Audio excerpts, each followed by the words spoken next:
ई गाना हमार दारू पिए वाला भैया लोगन चाचा लोगन खातिर बा, जे अपना मेहरारू के जाके गरिया वाला घरे जाके दारू पिए के बाद तो उनकर एक जानी के पिताजी अपना लड़का के हरकत देखा ताड़े, तब वो गीत अपने दिल के माध्यम से कैसे कहता गीत के माध्यम सुनी भैया। कहता लड़कवा के बाबूजी कि हरे राम हरे कृष्णा कृष्णा हरे हरे, बेटा देख पाउच पी के आइल बाणे घरे, खोले ना के वाड़ी पतोहिया झगड़ा के डरे, खोले ना के वाड़ी पतोहिया झगड़ा के डरे, बेटा देख पाउच पी के आइल बाणे घरे।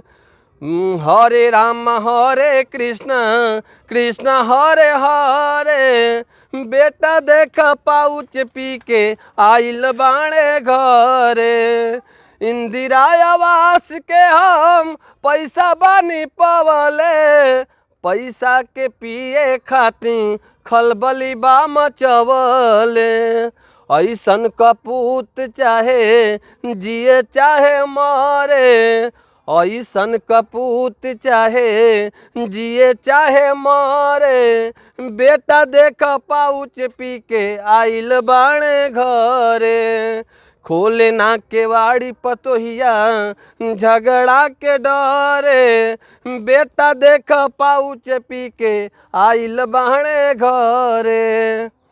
दोस्तों कैसा लगा गीत? गीत अच्छा लगे मैं हूँ आपका अपना भोजपुरी गायक लक्ष्मण प्रजापति। जो लोग मुझे फेसबुक पर पहली बार रील पर देख रहे हैं, आपसे निवेदन है कि आप मुझे फॉलो करिए और ऐसे ऐसे बढ़िया गाना, समाज सुधारक गीत और भी तमाम गाने भोजपुरी के आपको सुनाऊंगा। गीत अच्छा लगे तो भैया लोग आपसे निवेदन है कि आप लोग लाइक करिए, कमेंट करिए और इस रील को ज़्यादा से ज़्यादा शेयर करके अपने छोटे भाई भोजपुरी गायक लक्ष्मण प्रजापति को आगे बढ़ने में मदद करिए। स्टार देकर कभी सपोर्ट करें दोस्तों। जय हिंद, जय भारत।